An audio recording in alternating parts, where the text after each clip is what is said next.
Hello everyone, I am RuchikaMethwani, and in this video we shall understand Compton's effect. Compton's effect describes one of the ways for interaction of radiation with atoms, and it constitutes a very strong evidence for electromagnetic radiations to have particle nature. It was discovered by Professor A.H. Compton in 1923, and it basically constitutes scattering between a high frequency photon such as an X-ray photon and a loosely bound nearly free electron, which is assumed to be at rest. Now what happens in Compton's effect is that the photon goes towards the electron, strikes it, the scattering occurs, and then the photon delivers a part of its energy to the electron and goes with a reduced energy, and then the scattered photon will have less energy and hence more wavelength. So this is the incident photon, which let's say has energy E and momentum P, and then when scattering occurs, let's say this is the electron at rest, which has rest mass energy MEc square.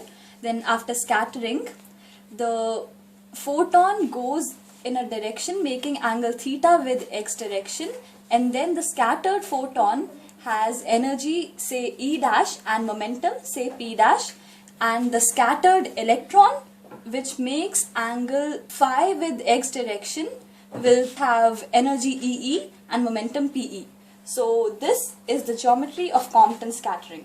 So here the energy of incident photon is h nu, that is hc by lambda, and the momentum of incident photon is E by c. And then applying the law of conservation of energy, we have E initial is equal to E final. And E initial here would be the energy of incident photon plus energy of electron at rest, which will be E plus MEc square. And then E final would be energy of the scattered photon and energy of the... Let's resolve the components of momentum of scattered photon and scattered electron. So for the photon, along the x-axis, the momentum component would be P dash cos theta, and along the y-axis, it would be P dash sin theta. And for the scattered electron, along positive x direction, it would be Pe cos phi, and along negative y direction, it would be Pe sin phi. So this is the vector diagram of momenta and their components of incident and scattered photons and scattered electrons.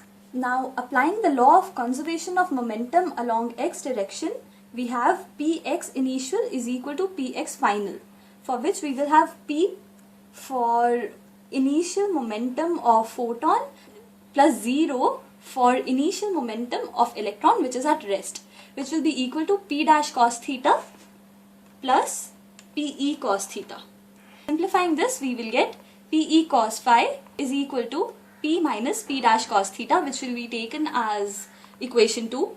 Similarly, applying law of conservation of momentum along y-axis, we will get Py initial is equal to Py final, for which we will have 0 for initial momentum of unscattered photon and 0 for the electron at rest, which will be equal to P dash sin theta minus Pe sin phi. Therefore, we will get the equation Pe sin phi is equal to P dash sin theta, which will be taken as equation 3. Now, by squaring and adding equation 2 and 3, we will get Pe square is equal to P square plus P dash square minus 2P P dash cos theta. And from the theory of relativity, we know that E square is equal to C square Pe square plus Me square C4.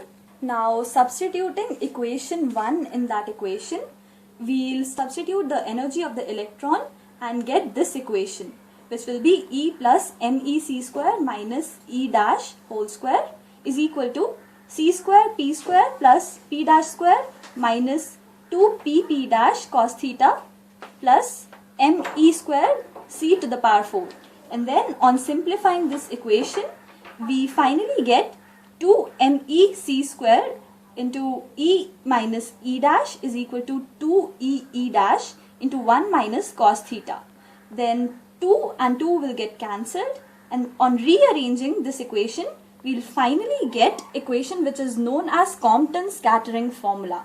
So Compton's scattering formula is 1 by E dash minus 1 by E is equal to 1 by MEC square into 1 minus cos theta.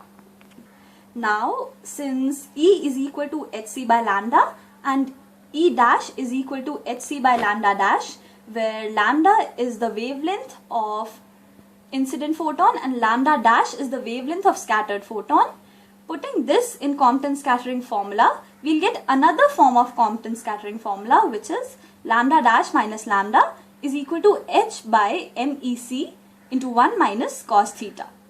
Here h upon MEC is known as Compton's wavelength, which we can take as lambda c, and it has the value 2.462 picometers. Now from Compton's scattering formula, as we can see with the help of this equation, that E dash is smaller than E and lambda dash is greater than lambda. So this difference in wavelength which comes, this is known as Compton shift. Substituting the value of Compton wavelength, that is lambda c, in Compton scattering formula and delta lambda, that is Compton shift, we get the final simplified form of Compton scattering formula, that is delta lambda is equal to lambda c into 1 minus cos theta. This is the schematic diagram of Compton scattering experiment. When a beam of X-rays falls on a target of carbon atoms and a detector which is capable of moving in an arc measures the energy of the scattered X-rays at various angles theta. For each angle other than 0 degree, two peaks appear. But the peak at 0 degree matches the original wavelength.